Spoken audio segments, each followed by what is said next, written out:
and welcome back to Salmon's Pizzeria. We are back for the Championship Penitentiary. We've had the big game, we've had the Pizzeria Derby, but of course, he has decided to turn up. Kieran, how are you, Kieran? Absolutely. I think I say this every week. Absolutely delighted to be back on. That's a pizzeria cliche for you right there. Pizzeria cliche quote. Absolutely delighted to be back on. Probably a bit of a long shot saying delighted, mind you, considering I'm talking about yet another Partick Thistle defeat in Kirkcaldy. But here we are, nonetheless. Absolute pleasure to be on once again. It's just myself and Kieran this time around. Enzo's unavailable, Cal's unavailable, Aiden's unavailable. It just is what it is. And, it's like I've got stuff this week. So we start off with a trip to the Highlands. Ross County looking to regain some form following their defeat to Partick. We're coming up against the Dunfermline side who have won back-to-back games. And go to plan for Dunfermline, that's why they really did it. It took 2 minutes for Scott Fraser to get the opener, back to a volley from the edge of the box, and then a minute later, Dunfermline had the ball at the back. Pass got intercepted by Ronan Hale, manages to shrug off a defender, he passes it across, and Jordan White's there, and it's 2-0 after 3 minutes, which was to my delight. It's a good laugh seeing that happen. But despite a few chances for County, Dunfermline would get a goal back.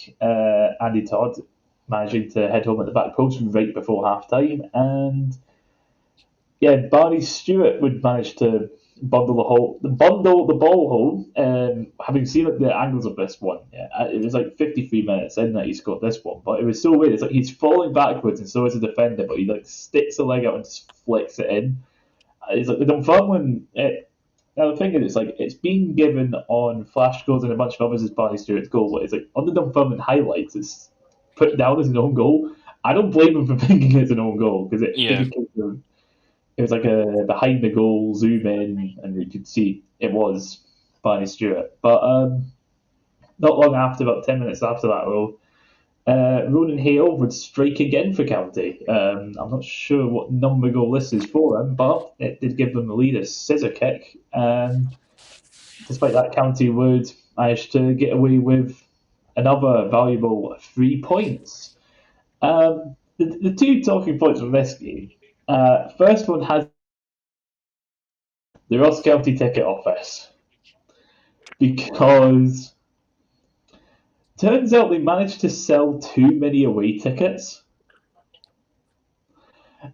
And if you watch the highlights, you can see what I mean because it's like you'll have a block of seats, stairs, block of seats, stairs, and it's like they had two blocks sold out, but then you had a bunch of fans on the stairs in the middle, and then a decent chunk of fans stood up against the advertising barrier at the front of the stand and also like up in the corner or whatever. And you're just like, how has that happened? I think there was, what was it? I think it was Elgin against Rangers back in 2012, where they had to call the game off because they sold too many tickets. So it's like obviously stadiums have capacities in it. It's like they sold more tickets than the capacity allows. So they had to call it off. But it's like I've never seen that in the championship. It's like we complain about Queens Park and their away allocations where it's like what 250, and then you got Ross County selling too many. um, Championship at its finest. Yeah, absolutely. Um, but the second talking point is the fact that Neil Lennon might be in trouble. Might be in trouble from the SFA with this one.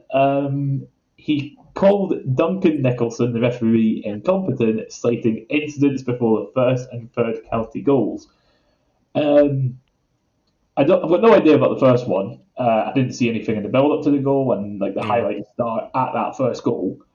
But before Ronan Hales one, there was a point where one of the county defenders passes it back to the goalkeeper, but then it's like his arms like sort of out there, and it sort of ends up hitting the Dunfermline player in like the sort of. It was definitely above the shoulders. I'm not sure if it was, but definitely like at least the neck or whatever. Yeah. It looked as if the Dunfermline player runs into him. But like, aside from that, I didn't really see anything in the game that was outrageous. Yeah. Like enough to get really upset. Hmm. So it's like I think I'd seen reading the Courier. It's like with these sort of incidents, with a manager calling out a referee like this. Um, I believe it's like the minimum if found guilty by some sort of tribunal. The minimum that I think the minimum punishment for this is a 4 game ban. And I can't remember if it did say in the article as well about how it's like in the BBC interview he was saying about how he didn't want Colin Stephen refereeing any of their games. Now the thing is, I have said my piece about Colin Stephen Yeah, many, I many think we all have. so it's like with this one, it's very much a case of the worst person you know has made a great point. So yeah, Kieran, your thoughts on calling out the referees? I will. I'll talk about the game as a whole first of all, kind of just wrapping up on what you covered there. I thought personally looking at the highlights, I thought County looked at the better team in the first half. Get their 2 goals in quick succession. I thought looking at it, I mean, to be fair, looking at it, probably a pretty even first half, maybe same time. But I thought Dunfermline offered not a lot up front until they scored their goal, and obviously they bring it back for 2-2, for 2-0, sorry, 2-2. And it kind of came out of nowhere really, but I think both their goals were pretty well taken, so to speak. And I, I've been talking about the refereeing decisions just there. I mean, as you kind of said as well, I never really seen anything in the build up that kind of made me catch my eye to be like, yeah, that's controversial. That shouldn't have been given. That should have been given. Um, but I think I did kind of see him complaining. I mean, that's not like Neil Lennon at all, is it? Complaining, really, not at all. Completely not in his nature, at all. Um, but I mean, to say that it's a 4 game ban, he's looking at. That's That a minimum. The that's a maximum minimum. punishment, by the way, is 20 games. Jesus Christ. Um, Which, let me see, with what we've just gone through the top, yeah, that would basically have been banned until April. for fuck's sake. Aye, absolutely wild. I mean, unless he has seen something that we haven't, which absolutely fair enough. He's got a right to want to complain there. But thinking on when I was watching the highlights, I never really seen much. To be honest, to suggest any sort of controversy or any kind of wrongdoing, um, to be felt by Lennon, and I think we were talking about, I think weeks, probably before they even we were talking about the season preview, talking about like, I think one of Parsley's downfalls this season is going to be if Lennon loses a nut, and it looks like he's done that. You know what I mean? And he could be out. He could be away for the dugout for how many games. You know what I mean? And that could have a bad effect on the players. I mean, I thought after the win against yourselves last week in the derby, I thought this would be Dunfermline's chance to kind of kick on, but I think we've kind of said it to death on this podcast. I think Dunfermline's biggest downfall really is inconsistency. It's a difference. It's been a difference for years. Whenever you think, oh, they're going to kick on this season, they're going to they're going to make a push for the playoffs. After they go on a good run of form, they'll lose a couple of games, and it just happens every time. You know what I mean? Again, that's lost another game after thinking they've kind of turned a coin. And that is the difference between that. It's always been a difference, really, for Dunfermline for quite a good few seasons now. Is not between them being in the playoffs and being mid-table is you know not being consistent enough. To be fair, but we've got to give them credit.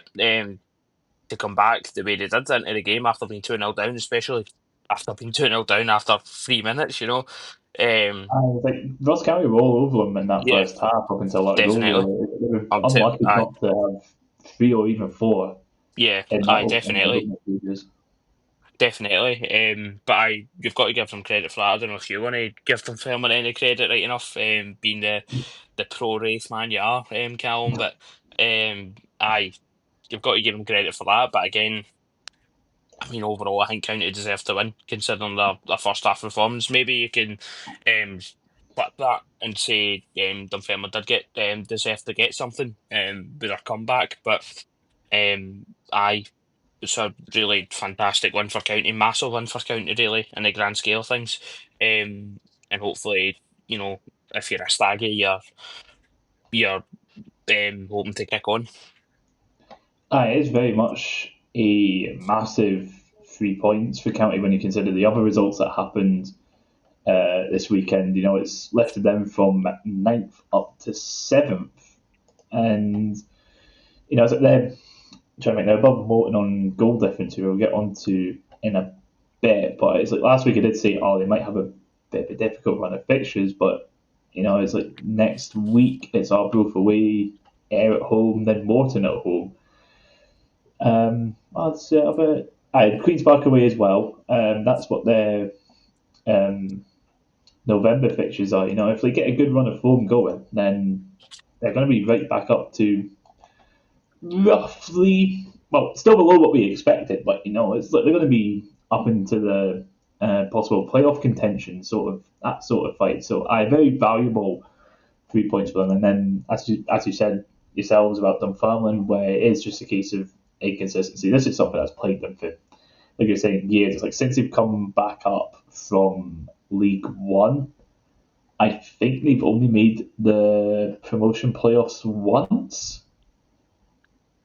I think they've only made them once, yeah. And in that one, they ended up facing us, and we beat them 5-0 or something like that. It was in the COVID years. Yeah. But, yeah, it is. It is just the difference between a playoff side and a mid-table side. It is that sort of consistency. Like we said this a lot last season. You know, it's like they would beat Livingston 3-0 one week, and then the following week they get beat 4-0 off of Queens Park or Edgery or whatever.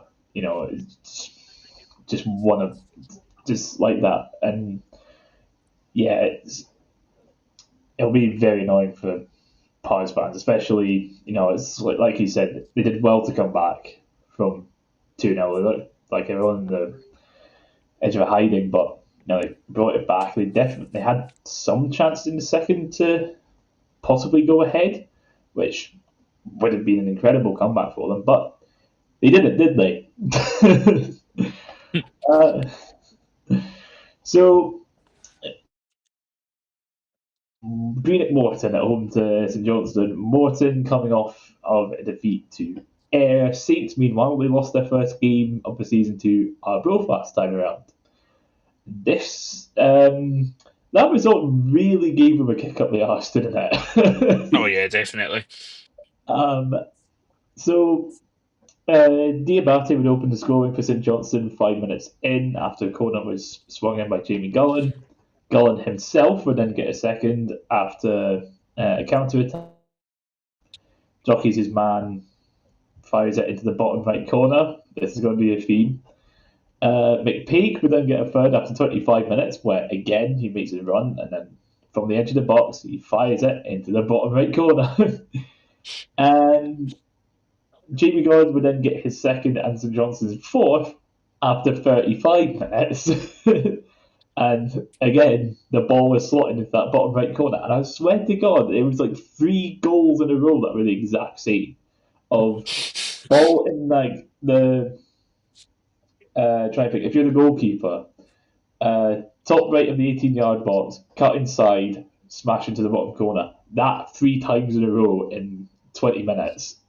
And I don't blame any Morton fans for leaving after that fourth goal because it looked utterly diabolical, and it could have been 5 or 6 at half time. It was that bad for them. Second half didn't really like there wasn't much to talk about in the second half because let's face it, the game was done in the first half. Morton had like a couple of corners, but nothing threatening. Uh, but as said beforehand, yeah, a much improved performance from St Johnstone. Um, it's like that defeat against Arbroath. We were saying about how it'd been coming for a while, and it really really was a wake up call that game. I feel. What your thoughts on this one? Aye, Callum, I think you've hit the nail on the head. Pretty much with what I was going to say as well. I've got it written down. My first bullet point is men versus boys. In the first half, really, just complete and utter domination. Facing Johnson, they just went and showed why they were top of the league. Normally, teams particularly that might teams that kind of come down for the top flight into the championship. Yeah, they might have a strong start level, but then they'll go on a patchy run of form. They'll drop points, and it'll look like teams can catch above. Normally, that's when they falter. That's when teams that have come down into the division have struggled. And Johnson have just blew that out of the water, really. And we were talking about this will probably kind of show what Valakari's all about and what kind of manager he is if he gets St Johnson to bounce back for that fair defeat and they poor run of form. And well, he done it in style, didn't he? 4-0 down, 4-0 up in 35 minutes, you said, or something. Aye. I think from a Morton point of view, you're kind of, I mean, you've been aging shipping 4 goals in that amount of time, and as well as that, the manner of the goals as well. But it was like the exact same goal 3 times. You said it was that straight into the bottom right corner. Aye, you'll be reason about that. And why they haven't nullified, especially especially when they've not scored it once or twice, but 3 times. You know what I mean? The same goals 3 times, and aye, I don't even think St Johnson looking at it. I don't think they had to get out of third gear. Really, to be honest, it was a pretty comfortable. Well, it was really comfortable performance. Let's be real here. But aye, they could have had a couple more, but aye, they got their job done in the first half. It's fantastic response for the Saints, as I say, for St Johnstone, sorry. Um, you know, who had faltered, slightly in the past couple of weeks with dropping points and that, whatever, and obviously their disappointing result to away at Gayfield on Saturday. But aye, fantastic response, but really, really a poor day at the office for Morton. It's like with this one and the aforementioned Voscounty result, they do drop down to 8 now. They drop down to 8th now, and they're only a point above Queen's Park in ninth, and they're 4 points ahead of Airdrie. Relegation fight? I mean, it could be. We were talking about how we were struggling to how sorry Morton were. Jesus Christ, that's Aiden going to confirm he's one of them now, isn't it? Nah, absolutely. We were talking about how much they were struggling to control games this season and kind of get a grip of games, and they were kind of hanging on for some of the results, and maybe that's going to go back to bite them.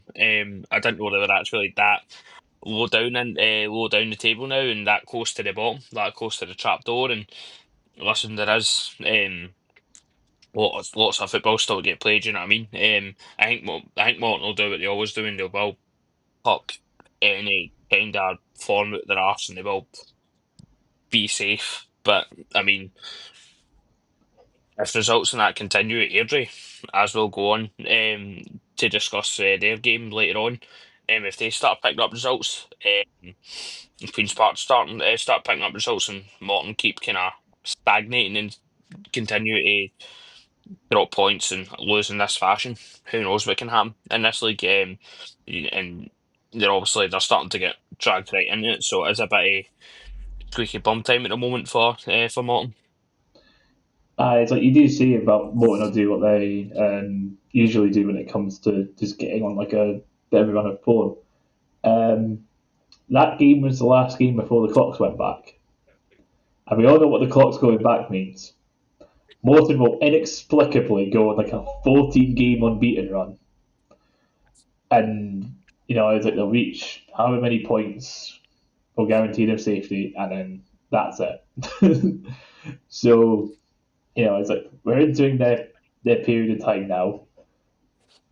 But yeah, it's like as we've said, like this opening 12 games has not looked promising for them at all. Like the one game that they do have a win against was Adrian. As mentioned, they won what? Like 8 draws as well.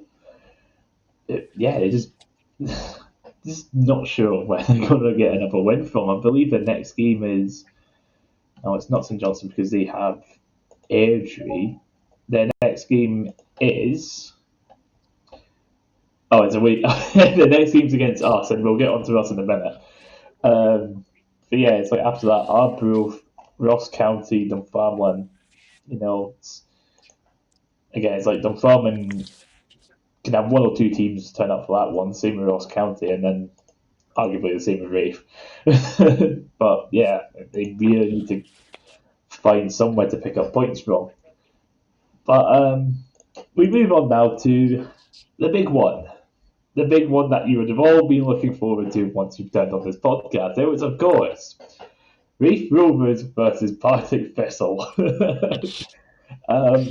Reef coming into this one having lost the last 3 games 2-0, which it's like once the team sheets came out, I came up to you and the Bobber just went congrats on the 2-0 win. It's happening. It's all over Yeah. again. Thistle, meanwhile, unbeaten since the opening day. But you need to remember, Partick Thistle have not won at Starks Park since 2011. And that trend very much continued. You were saying in the pub about how it's just like something about Kirkcaldy just makes Thistles forget how to play football. That was very much the case in this one because we were all over them for the first 25 minutes. I think we got like a corner 5 minutes in, and it was at that point like a whole load of the fan base were just like, we've remembered how to play football again. Got it. But it's like Thistle did manage to get themselves somewhat back into the game towards the end of the first half. I'd say, Yeah. there's a couple of half chances. I think the closest one was one where the ball just sort of bounced in the box and everyone left it, apart from one Thistle player who just ran on and headed it, but it just went well wide. Aye, that was Logan Chalmers. There was a Chalmers, lot of people that were. I think it might have been. I don't know if it was Reese asked me in the pub after the game. I'm not entirely sure. He was asking me about that chance, and it was like it looked pretty close for the other end. How was it? And I was like, it was miles away. It swerved. It wasn't even close. Tony Watt did have a chance as well. It was lovely flighted free kick for I think it was Ocean Smith into the box. But I probably won't manage to get a touch to it. But it was easily gathered by Josh Ray. So, aye, your assessment of the first half, I think, is pretty much spot on. Saying that we left Monty's a lot later than we should have. I don't think we got in until like 15 minutes in, so we missed quite a bit of the game. Quite a bit of the first half, sorry. But aye, even then, it was pretty much what you said, Callum. I think you pretty much feel what I seen. You controlled the portion of what I seen, and then we obviously had some chances. And listen, if we score them on another day, we score them, we put them in the back of the net, and potentially it's a different game. And I'm on here a lot more happier and cheerier than um, what I'll what I'll be talking about the end of the result of the game. But aye, I thought looking at it, especially in the first half, because we'll talk about the first half now. But I think he's early doors nullified our forwards and our attacking threat really well. I think you defended really well and just never really let us play a football that we've been doing the past couple of weeks. And I ultimately, it hindered us. As the second half very much had the same sort of pattern of play, but this time, Rafe manages to get a couple of goals. First one coming from Dylan Easton, because of course it had to be him. His shot from the edge of the box looked like it took a couple of deflections, but it was enough to wrong foot Josh Clark, and that gave us the lead 55-ish minutes in, and then about 10 minutes later, um, Josh Martin was swinging a corner in, come off Daryl O'Connor, making his second start. His first one was against Dunfermline, but we can talk about that. But he would flick it on with his head, and it just went into the middle of the box, just sitting nicely for Paul Hannon to just side foot volley into the back of the net. Nice and easy, 2-0. And then from that point, it was, again, like the first half. Once that second goal went in, it was, again, just a couple of half chances, but Thistle didn't really threaten. I don't think Josh Ray had to do much at all, aside from some pretty basic saves, just nothing where you're just like, wow, that's a really good save or whatever. Nothing like that. It was either like straight at him or like just to the side and easy enough to just fall on. But yeah, I it was definitely. very much. Sorry, I'll let you go. No, no, no. I was just going to say, in the second half, we didn't turn up simply. We had, as you said, a couple of half chances after you scored, but two goals for the eighth. I think as soon as they went in, they were quite quick winning. One after another. I think it was like 5 minutes in between them both or something like that. Maybe 5-10 minutes between them both, and as soon as they went in, pretty much killed it. Pretty much killed any momentum that any form of momentum we had. Obviously, albeit we didn't have much. Um, Despite I thought we ended the second half, ended the first half. But I wouldn't say slightly better, but we ended the first half a lot more positively than what we started it.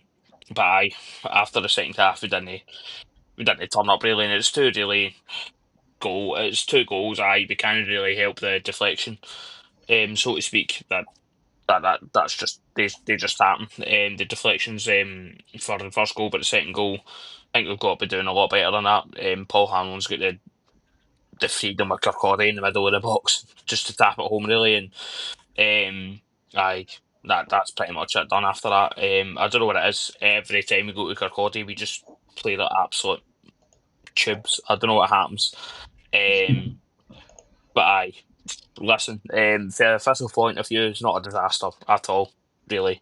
We just thought we had an off day and these things happen. These things happen. Just hope they don't continue. Um, hopefully we've got Queen's Park at home on Saturday, so hopefully we can bounce back and get back to winning ways. You'd like to think so. Aye. For the Wraith point of view, Callum, that's a massive result for you, I think. Massive result after a disappointing defeat in Dunfermline last Friday night. And aye, you'll certainly start to think if you win next week as well, if you win on Saturday, sorry, that shoes right back in the playoff contentions again. As I was saying about how it's like when we got that corner like 5 minutes in, and it was just like, oh, we've remembered how to play football. It's like that game very much was more like how we played in the opening 5-6 games, more like how we did in like that long unbeaten one or whatever. I was just having a check there that this is the fifth game so far that we've scored first, and in all of those games we haven't conceded. So it was very much a case of if we score first, that's it. And it's like especially once that second goal went in, it's like that like you said, it very much killed all hope for Thistle. But yeah, it was one where it's like we just went back to four at the back, and it's like the three in midfield weren't being played in a way, or didn't play in a way where it's like we're constantly having this issue of uh, two players occupying the same space and trying to do the same job, and it just wasn't working. Mm. But no, it's like this one very much worked. It's like Byrne just sitting there, Matthews sort of in a more central, and then Brown like a little bit further forward. It's like a midfield three of like a squiggly line instead of like a triangle or whatever. It's it's a whatever it is, it works, and it's like it does give me hope going into the game against Morton. It's like that's what we've been looking for, and we just for whatever reason, like the last three especially, it just was not happening, and it's like there was a reason why the fans were Wilson's back, but it's like after that result, the pressure has definitely lifted a bit. I think it was heightened panic stations because it was a loss to Dunfermline. Yeah, Which and the way he lost the game as well. I was speaking to you. I think I spoke to Reese and that in the pub and that as well, and a few other fans that were coming up and speak to me and not putting a pint glass over my head. That were come up to me, saying that they were, you could tell before the game as well that it was like use are pumping us today. That was very much the consensus amongst the Ray fans in Monty's on Saturday. Where they were saying, "I use are putting five past us," and I knew that we were never going to do that. I said, "Look, if we win, it'll be 1 or 2-0. Really, we're not going to pump yous. I don't think. It's never really that sort of game. Apart from, I think you've had a couple of 3-0 wins over us in the past couple of seasons, um, but it's never been like a 5-0, 6-0 kind of thing. You know what I mean? But I know. Just every time I go to Kirkcaldy, it's all about the day out more than the actual game of football. Because I know we are never ever going to turn up. We're never going to win it at Kirkcaldy, and it would be a chip I would love to get on my shoulder to finally, you know, get that duck off my back. Like we've actually finally won in Kirkcaldy, but it looks like I need to wait a little while yet for that to happen. But I think really the game itself, Robson get the team spot on.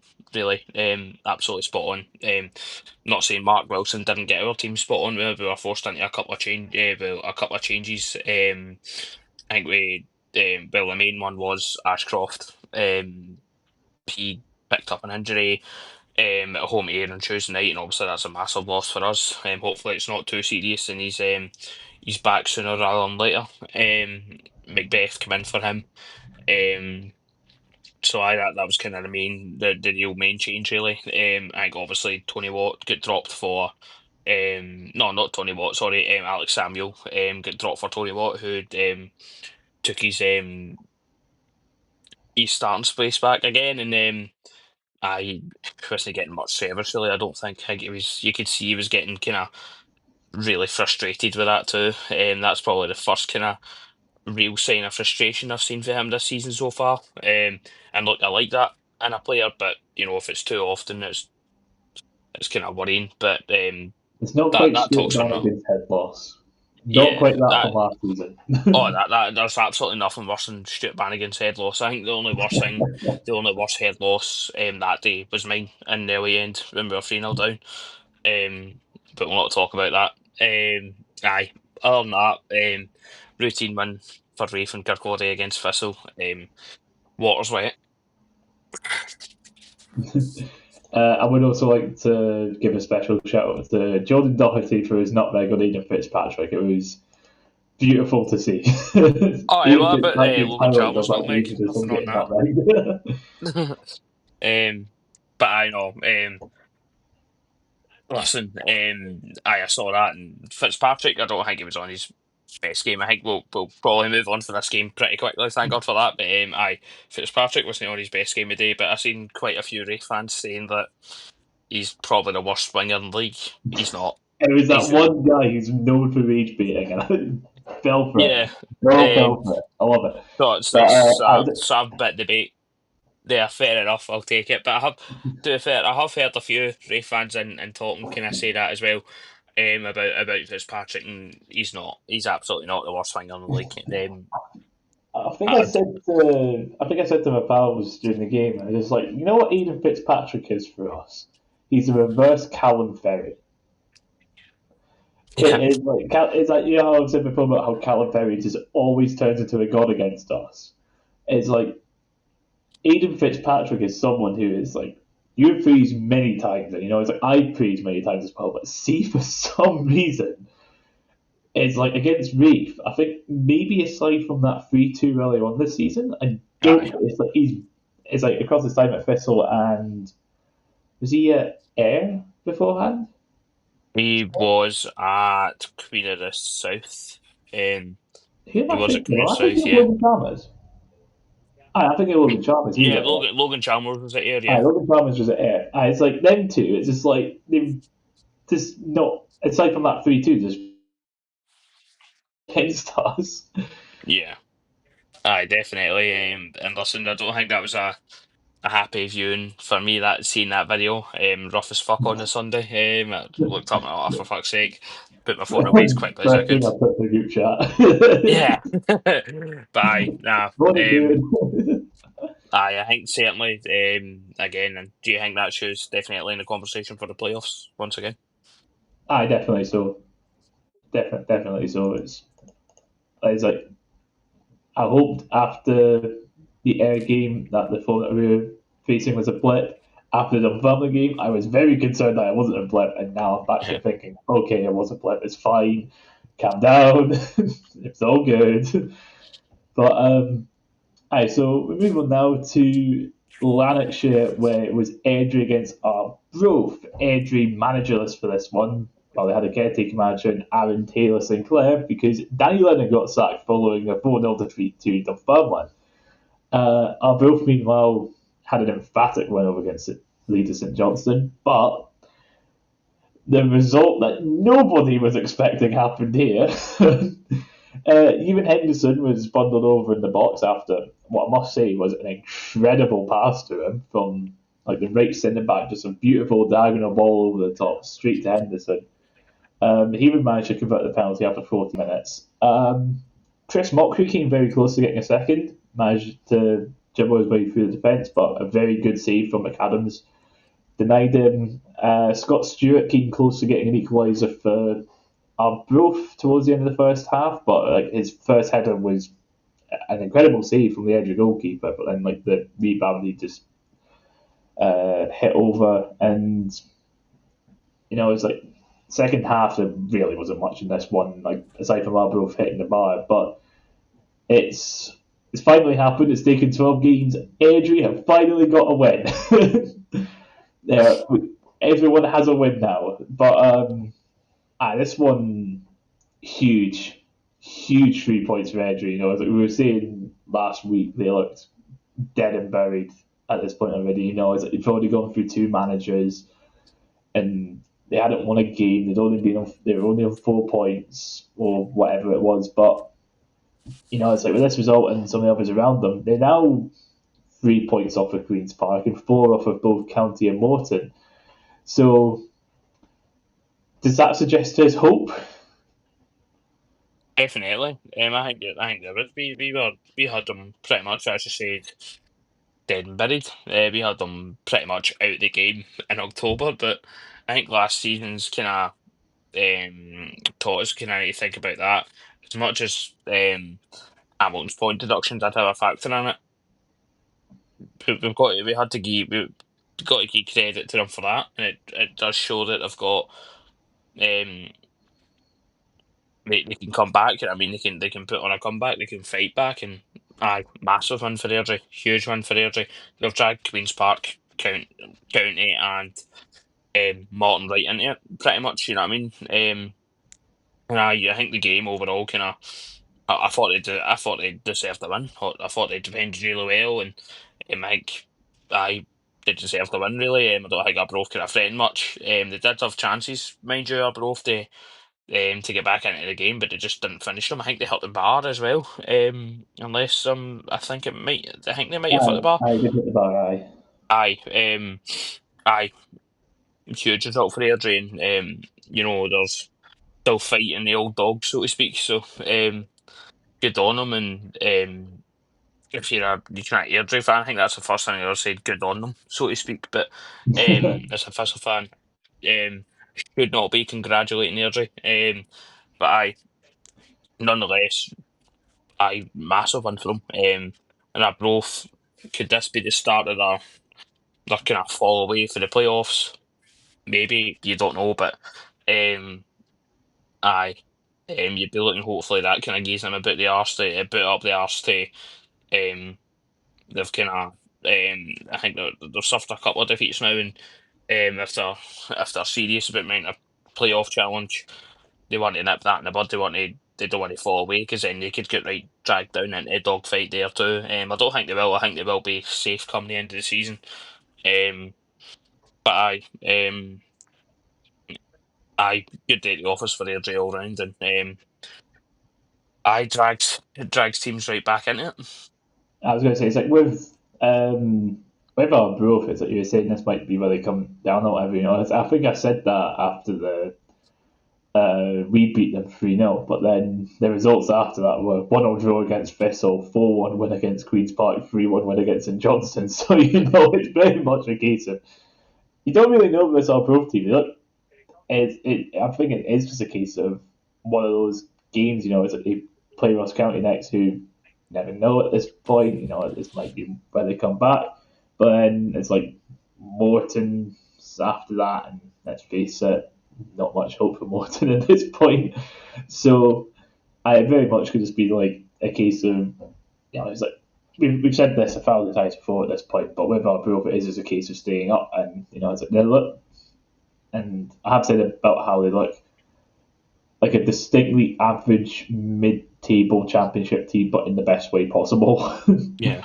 But it's very much a case of they'll be fine. They'll put this one behind them. It's just one of those. I don't see them in like having like a big drop off or whatever. It's like looking at the table. They're on 18 points. They're still fourth. It's there is a there's a decent gap between them and like the bottom three, bottom four. So there's nothing much to worry about for them. For them, it's just a case of move on and get over Definitely. to the next game, which we're going to do ourselves because it is Queen's Park against Unfortunately, we don't have Enzo to pad out this one because this one didn't have much. Queens were coming off a draw with Airdrie, and then meanwhile lost to Partick midweek. But there was definitely trouble for the home side very early on. It was like not long after Air hit the post. Henry Fieldson got sent off 9 minutes in, which is less than ideal start. Absolutely. Now the thing is, do you remember? I think Enzo at the time wasn't happy with the decision. What were your thoughts on that? I think it was quite looking at it at first. I think the first time I looked at it, I was like, "Oh, that's a bit bad tackle there." But I think looking back on it, I don't think it's a red. I don't think it warranted a straight red. And there was a lot of seen on Twitter as well. Both kind of Air and QP fans were actually baffled by it. Like Air fans as well saying it was never a red, and I seen Enzo's tweet as well saying that it was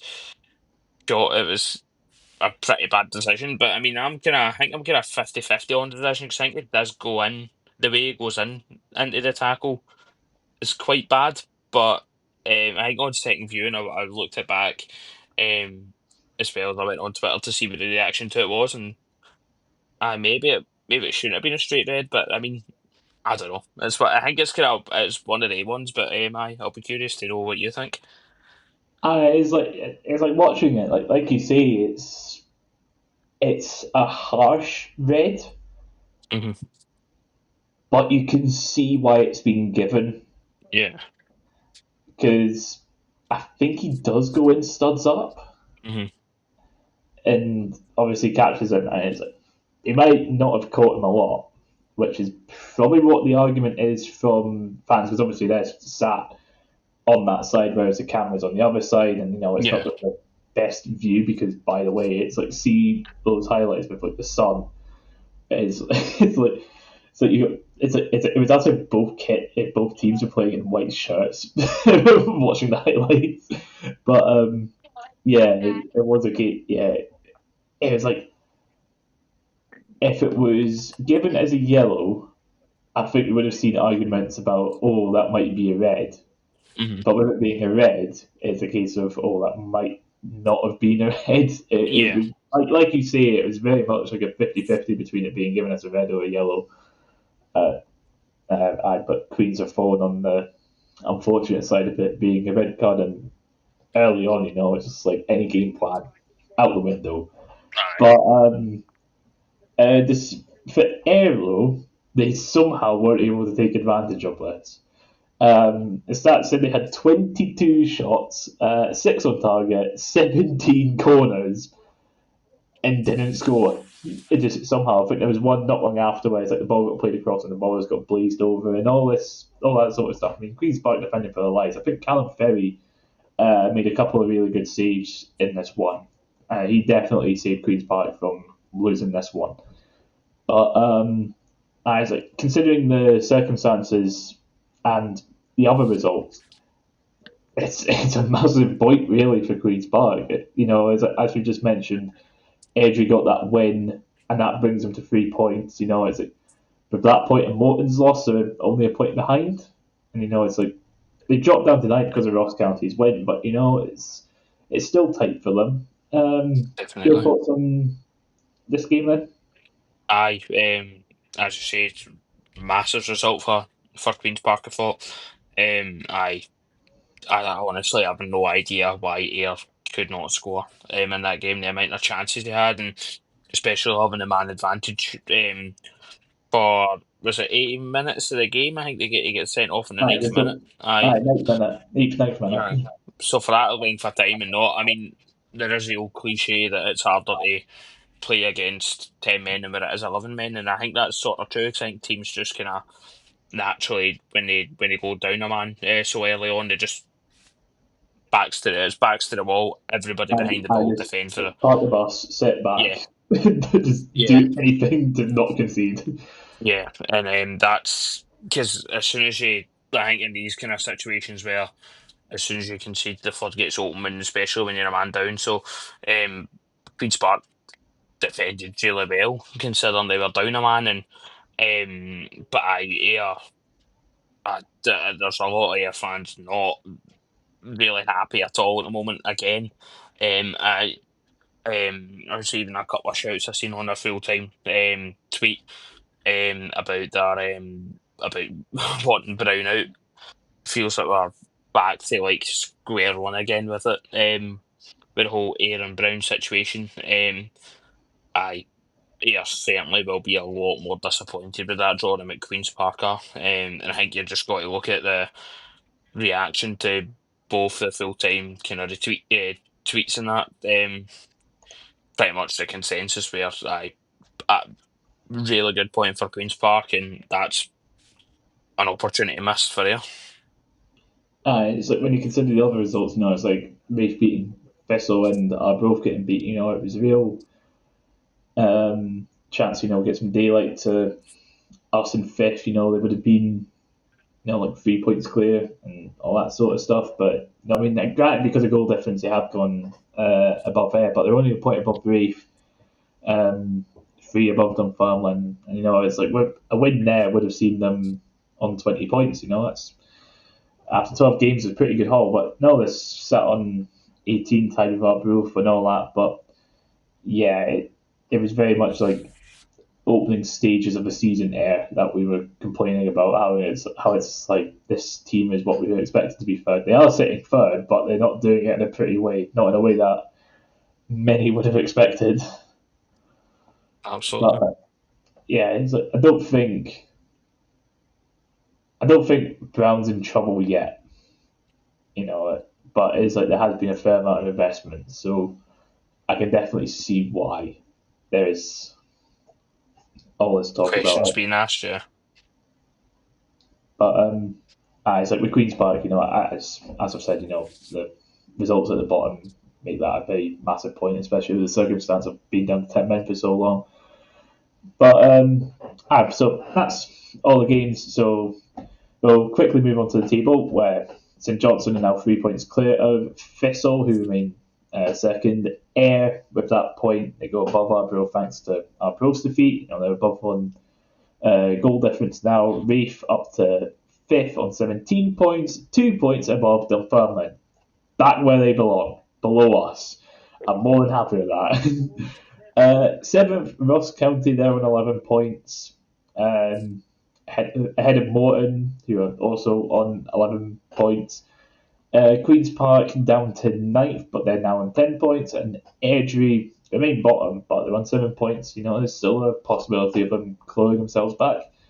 This week's fixtures, we do have Friday night football, and it is Halloween football. And it is the custody of the Celtic job battle. Take on Dunfermline. The Celtic job's been made available this week, and of course, Scott Brown versus Neil Lennon. How do you feel this one's going to go? I think it'll be a pretty good game, to be honest. I always kind of look forward to Friday night games on the BBC, so it'll be good to sit down and watch that. Two teams really that um I will probably looking to win, obviously.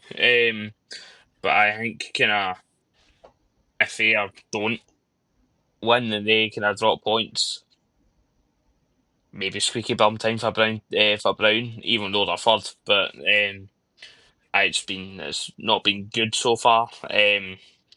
Maybe even if the Fairmont lose as well, it could be kind of there could be pressure on Lennon. If they don't win, especially after the defeat to them this week, but or sorry on Saturday, but I I think it'll be a pretty good game.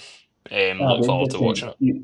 As what you're saying about the pressure on Lennon, especially if he gets a potential game ban after Aye. getting after the defeat. It'd be interesting to see how Dunfermline do after that. But afterwards, St Johnstone play against Airdrie. We've just talked about Airdrie getting their first win, but now they play against a St Johnstone team that put four past Morton in like 35 minutes. So I think any hope that came from that game against Arbroath is, I don't think they're going to get anything from this one. But it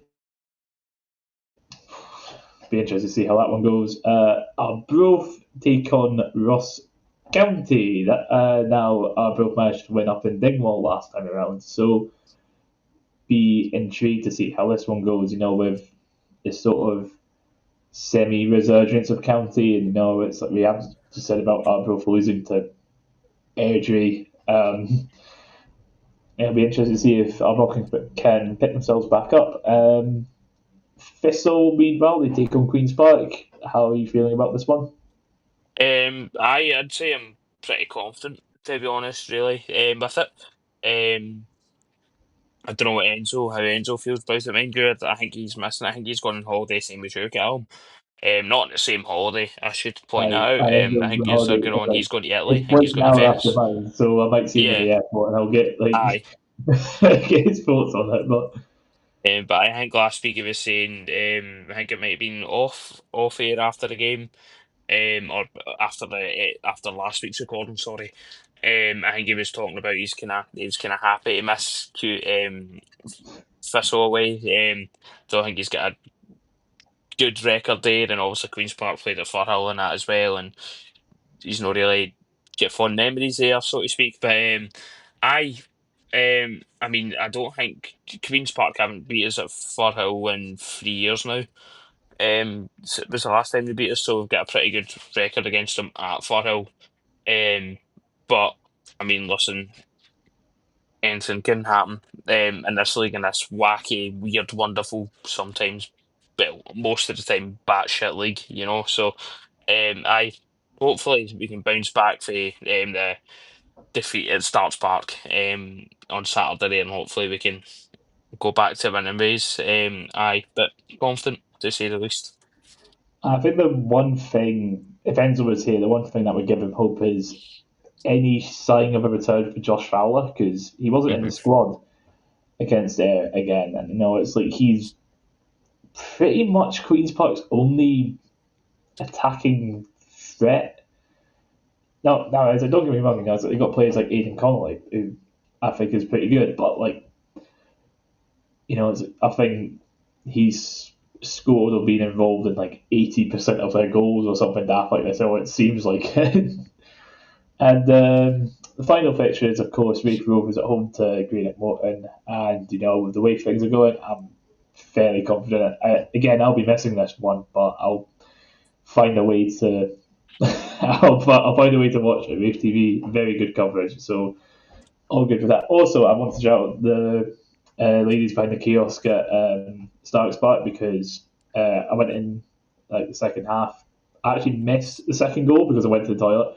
Came back out, went to get a drink, and they were just like, "Oh yeah, it's on the house," because it was after like an hour or whatever, and I got given a free pack of those rainbow pencils. But the other thing that I want to talk about, however, is the fact that on Sunday we got the Scottish Cup third round draw. And Scottish Cup third round draw is important for us because that's when the championship teams come in. So let's go through this in whatever order they come up in. So we have Dunfermline at home to Queen of the South. That'll be an interesting one. I think Queen of the South are fighting in the playoff spots in League One. Yeah. Um, so I'd imagine Dunfermline will go through, but it won't be easy. Kieran, your team Thistle, you've got the away day to Forfar. Yep. Your thoughts on that one? I mean, if I go to the game, hopefully I do. It's a pretty it's an intriguing tie. I'll finally get to tick them off the 42. I think if it comes to it, I think it'll be my 32nd ground I've been to out of 42. I think 30 might be 31st actually. I'm not entirely sure, but I know I'm in the kind of early 30s. When it comes to the grounds that I've ticked off. But aye, should be a good away day. League Two side, new ground to visit. Um, we've got a triple header of Arbroath, Ayr away, and Forfar away, so that is something to really look forward to. That is an all timer of a set of away days. So that'll be good. And as well as that, in the past, Forfar have been really good hosts. So to speak, I think we won the league there.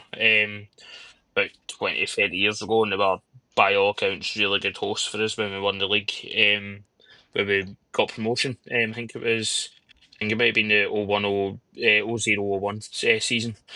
Correct me if I'm wrong. I think that was the season, not entirely sure. Um, but yeah, as well as that, when just something that popped up on Twitter as well. I think they held off on a payment. We signed Alan Morgan from then. I think it was the 98-99 season, or the season before that, but that was when we were like close to going to the wall. And Forfar held off any payment for us until we sorted our finances out. So they've been a really good kind of team for us, so to speak, a really good club. So hopefully a lot of Thistle fans go down there and gets their arse to Station Park and, gives them a good turnout and gives them a good gate, so to speak. So, aye, looking forward to it. Should be a good tie, should be a good day out.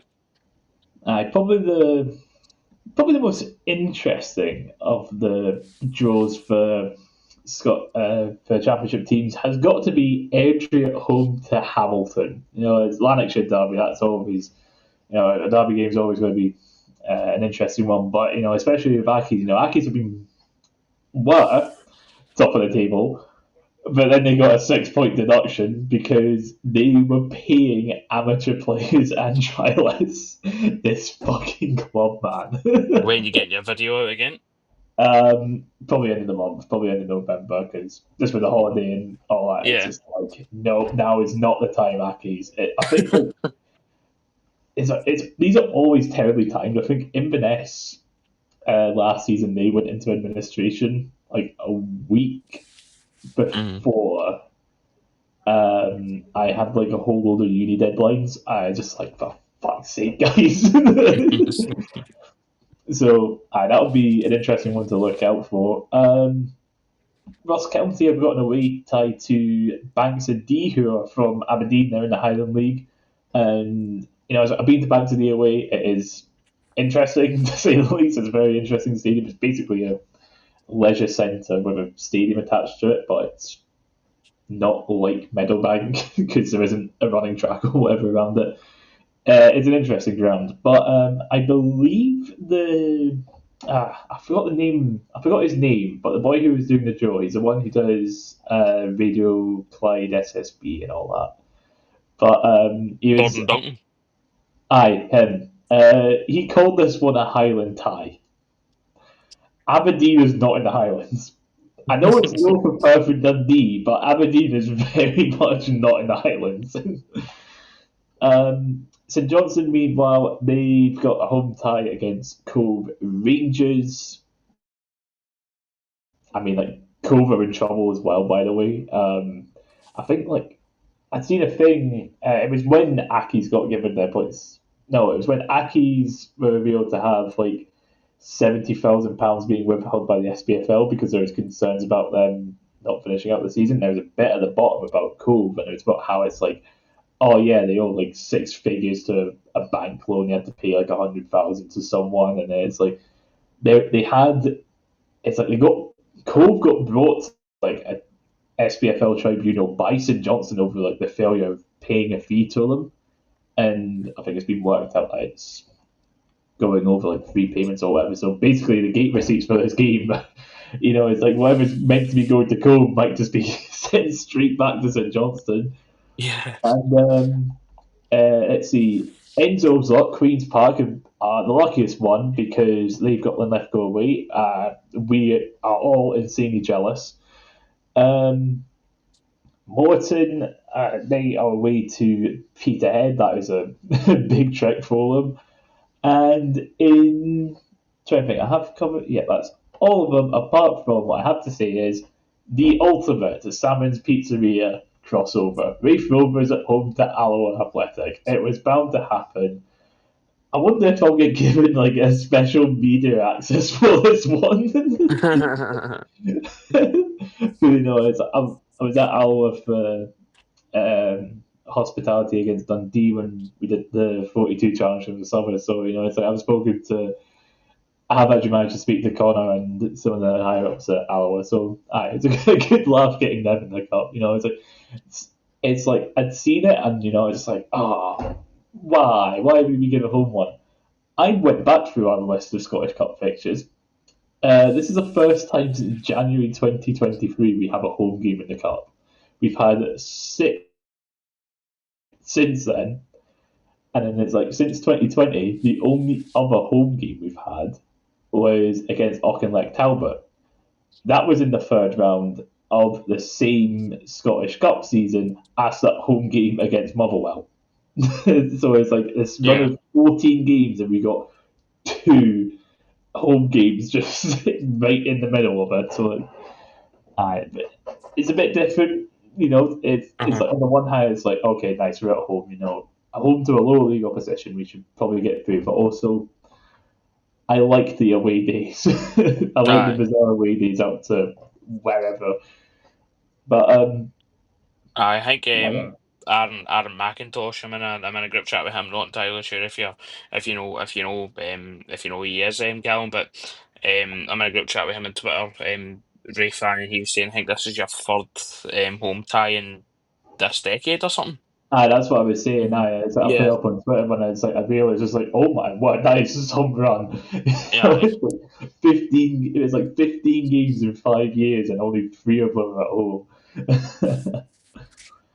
But of course, that's it for this week. So we will be back for this Saturday's fixtures, and well, Friday, the Halloween weekend fixtures. Even though I won't be at them, I will be back in time to do a podcast that is purely just based off of vibes and highlights. Hopefully, Aidan makes a trip to Kirkcaldy. But that's all for this week, and bye for now. Catch you after.